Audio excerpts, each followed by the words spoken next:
일반 자제로서 승이 되기를 원하는 자는 이렇게 되어 있습니다. 그래서 부모나 친족의 허락을 받아서 승록사에 보고하여 그다음에 이제 예조가 다시 임금께 보고해서 허락을 맡으면 정전, 그러니까 여기서 이제 정전 오승포 백필이라고 얘기가 나오는데 정전 오승포 백필을 납부하고 출가하는 것을 허락한다 이렇게 되어 있거든요. 원래 이제 도승제도라는 거는 조선시대사를 하거나 이제 뒤쪽, 그러니까 후대에서 바라보는 사람들은 조선이 세워지면서 불교계를 억압하기 위해서라거나 혹은 이제 승려의 수를 줄이려고 이제 도첩제를 시행하는 것이다 라고 설명을 하는 경우들도 있거든요.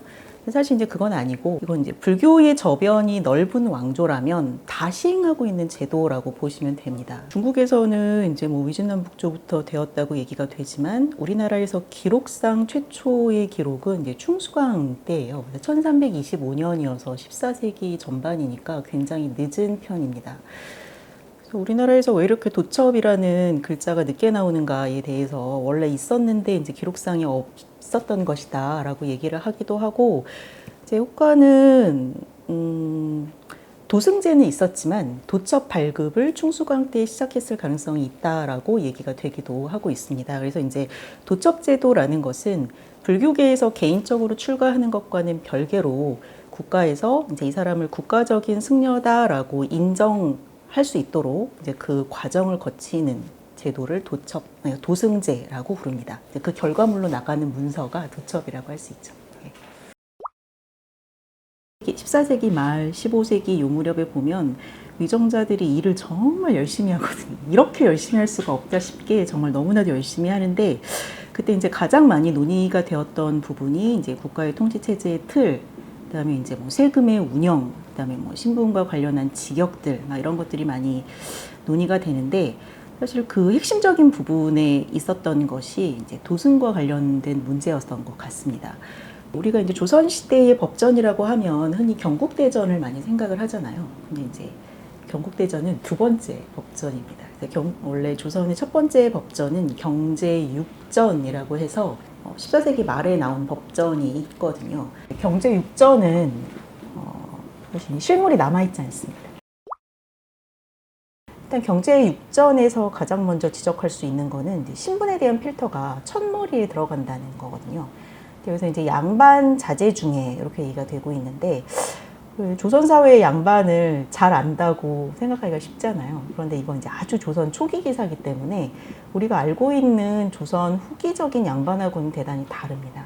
그러니까 조선 후기의 양반들은 굉장히 이제 저변도 넓고, 근데 경제육전이 이제 찬술되었던 조선 초기로 따지면 여기서 얘기하는 양반 자제는 정말 극소수, 말 그대로 양반이에요. 문관과 무관 양반, 현직 관료를 가리키는 겁니다. 그래서 이 수는 뭐 아무리 많이 잡아봐야 2, 3천 명을 넘기가 대단히 힘들고, 현직 관료의 자제 가운데 출가하기를 원하는 자에게만 도첩을 발급하겠다라고 얘기를 하고 있는 거거든요. 그래서 이제 도첩을 신청하라라고 되어 있는데, 도첩을 신청하는 기관은 이제 승록사라고 얘기되는 고려 전기에 만들어졌던 이제 승록사라는 불교 행정기구, 불교 행정 전담기구라고 할 수 있는데, 그 기구에다가 부모나 친족이 우리 아들이 출가하려고 합니다라고 이제 보고서를 올리면, 신청서를 올리면 예조에서 그걸 받아가지고 검토한 후에 적당하면 왕한테 윤허를 받는 거예요. 그래서 왕이 오케이 하면 이제 그걸 다시 받아서 승록사로 내리면 승록사에서 다시 이제 이 신청서를 낸 사람들한테 허락이 떨어질 것 같으니 정전을 납부하라. 그러면 이제 정전을 내고 도첩을 받아가는 거거든요. 그럼 1차적으로 이거에 대한 대상이 현직 관료의 자제, 그 자제 중에서도 여성은 배제됩니다. 왜냐하면 여성은 결혼하지 않은 여성의 출가는 이미 고려시대부터도 금지예요.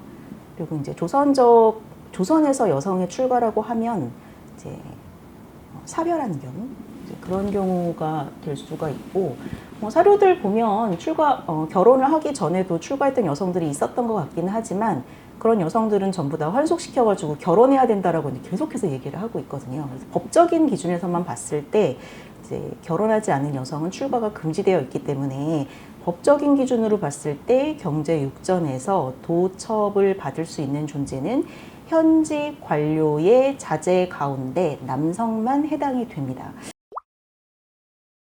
그게 이제 첫 번째고, 두 번째는 그 보고서, 신청서를 냈을 때 그게 수락된다 하더라도 경제력이 없으면 이걸 내기가 좀 힘들어요. 경제 육전 단계에서는 이제 오승포 백필이라고 나오고 있거든요.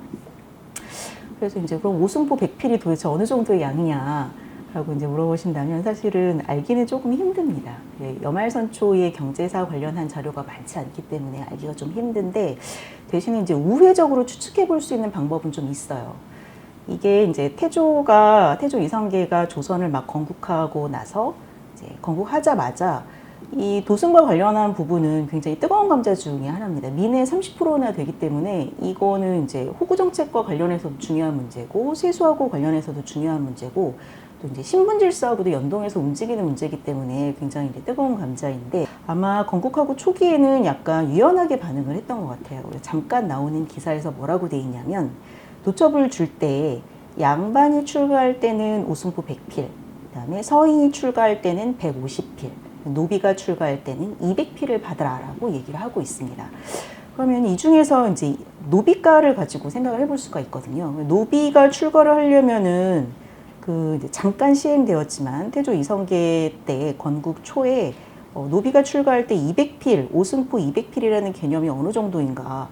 연구사들을 보면 많은 것 같다, 뭐 이 정도의 추정이거든요. 근데 이걸 이제 구체적으로 추정을 해 보면 오승포라는 기준의 이제 그 가격이 당시 어느 정도의 유통가였는지 사실 정확하게 알기는 힘들지만, 당시 법제상 이제 공노비, 국가에 소속되어 있는 노비가 국가에 내야 되는 신공이 매년 추포 5필이라고 되어 있어요. 추포는 거친 포이기 때문에 오승포보다 질이 낮았으면 낮았지 높았을 리는 없거든요. 두 개가 이제 어떤 비율이 어느 정도인지 잘 알 수 없기 때문에 단순히 숫자로만 비교를 하면, 오승포 200필을 내고 이제 출가를 하려면 노비가 본인의 신공을 40년치를 한꺼번에 내는 거거든요. 엄청난 양이라고 볼 수 있습니다. 그래서 이제 양반에게 100필이라는 게 그 당시 어느 정도의 가격을 얘기하는지, 가치를 얘기하는지 정확하게 알 수는 없지만, 이게 무턱대고 싼 가격은 아니다라고 할 수 있습니다. 여기서 이제 정전을 내라라고 했을 때 도대체 돈을 왜 내냐, 출가할 때. 이제 국가의 속성이거든요.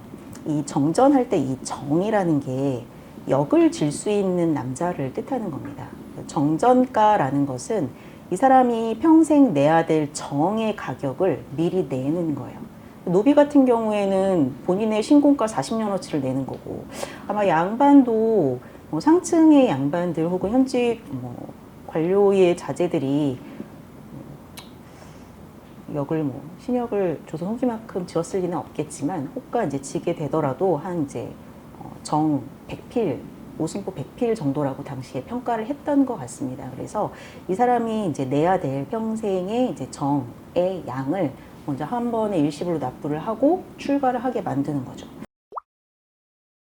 경제 육전 같은 경우에는 이런 것들을 봤을 때 일단은 신분적인 필터를 넘어서야 되고, 거기에 남성이라는 조건이 달리게 되고, 거기에 경제력이라는 조건이 달리게 되고, 거기에 추가로 한 가지를 더 얘기를 하자면, 이제 경제육전에서 공통조문으로 뽑아지지는 않습니다, 그 조문이. 근데 아마 있었으리라고 생각을 하는데, 이제 한 번 나오거든요, 조선왕조실록에. 이제 법전에 의하면, 경제육전에 의하면 승리가 출가를 하려면 재행을 시험해야 합니다, 이런 얘기가 나옵니다.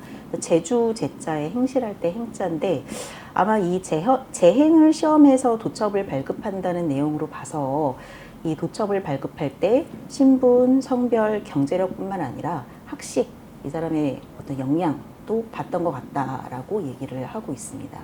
이제 조선 첫 번째 법전이었던 경제 육전으로 봤을 때 도첩을 받을 수 있는 승이라는 존재는 사회적인 신분이 대단히 높다고 판단할 수 있습니다. 그런 것들이 우리가 조선시대에 대해서, 조선시대 이제 승에 대해서 가지고 있는 이미지하고는 이제 굉장히 다른 지점이라고 할 수 있습니다. 양반 자제들은 군역을 조선시대 초에 졌나요? 지고, 그래서 이제 그거를 벗어나고 싶어 해요. 벗어나고 싶어 하고, 그 다음에 이제 조선 후기적 군역하고는 약간 다르게 봐야 됩니다.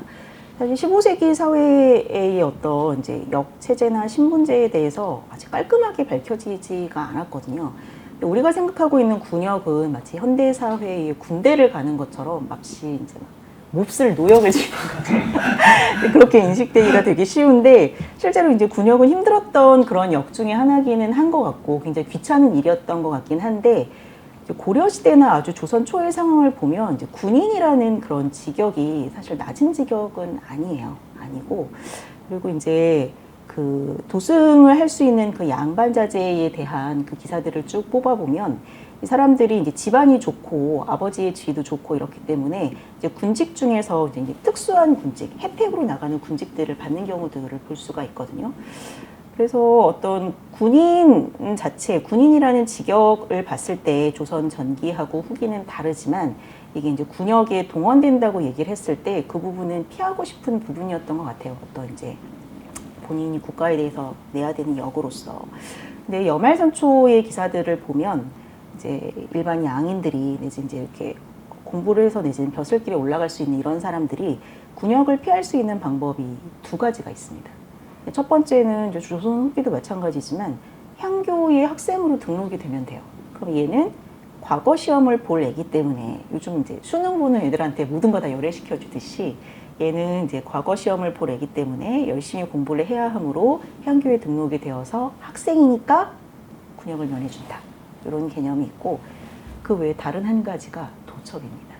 도첩 같은 경우에도 도첩을 받고 나면 이 사람은 출가이고 출세간의 그 통치 체제를 벗어났기 때문에 물론 이제 현실적으로는 벗어날 수 없게 왕법 안에 갇혀 있지만 왕이 그래 요거는 내가 법적으로 정한 출세간 세간의 질서를 넌 벗어나도 돼라고 인정을 해주는 거거든요. 그래서 이제 군역을 제해주는 그런 효과를 갖게 되죠. 조선시대에 노비가 도첩을 받을 수 있었는가에 대해서는 사실 좀 애매한 지점이 좀 있습니다. 근데 조선 전기 관련한 이제 실록 기사들을 쭉 읽다 보면 당대인들은 도첩을 노비가 받을 수 있는 문서라고 생각을 안 해요. 그건 확실합니다. 일단은 고려시대까지 이제 고려시대의 승려는 일반적으로 지배층이라고 그냥 치부를 하거든요. 고려시대는 일단 숭불의 국가이고, 그다음에 승려들이 가지고 있었던 지위나 이런 것들을 봤을 때 이 사람들을 낮은 층이라고 생각할 수 있는 가능성이 별로 없어요. 확실하게 이제 지배층이라고 생각을 하는데 고려 같은 경우에는 귀족 출신의 승이 있고 천민 출신의 승이 있어요. 그런데 고려시대에 우리가 일반적으로 얘기하는 지배층으로서의 승은 신분이 높은 승들이에요. 조선도 마찬가지입니다. 조선에서도 전기에 이제 승을 이야기를 할 때 뭐 도승을 하고 그다음에 나중에 뭐 승과를 보고 그다음에 승관 그러니까 일종의 승려로서의 관직을 받고 이런 것들은 그들이 설치한 일종의 신분 필터를 통과하는 거거든요. 그래서 그거를 노비에게 줬다고 생각하기는 되게 어려워요.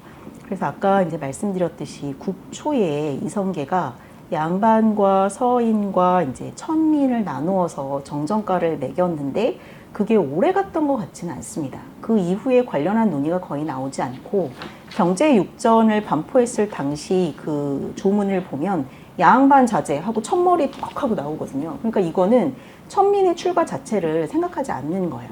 근데 이게 왜 그렇게 되냐면 이제 고려 후기에 아까 이제 1325년 충수왕 때 도첩이라는 제도가 처음 도입이 되고 이게 이제 굉장히 여러 번 갱신이 되면서 조선까지 오게 되거든요. 근데 이 도첩은 충수광 때 도첩을 발급하기 시작하면서 이 발급 목적 자체가 굉장히 강고해요. 여기 있는 자들의 출가를 금지한다라는 게 목적이거든요. 그러니까 너도 나도 다 출가를 하면서 이제 국가의 어떤 부역에서 벗어나려고 하는 그런 몹쓸 의도들. 신실한 마음으로 출가하지 않고 그런 몹쓸 의도들이 있었기 때문에 이제 그런 사람들이 많아지게 되고 이게 약간 이제 관용적으로 지금처럼 뭐 슈퍼컴퓨터로 사람들을 규제하고 주민등록 탁 때리면은 뭐 사람 명단이 나오고 이런 시대가 아니었기 때문에 굉장히 이제 법이 널널하게 적용되는 경향이 있었던 것 같아요. 이러다 보니까 계속해서 유역인의 출가를 그만다 얘기가 나오다가 이거를 이제 아주 결정적으로 더 이상은 못 참겠어. 출가? 좋아. 대신에 출가할 때 돈을 내. 라고 정전을 때리기 시작한 게 우리나라 역사사에서 나오는 건 공민왕 20년입니다.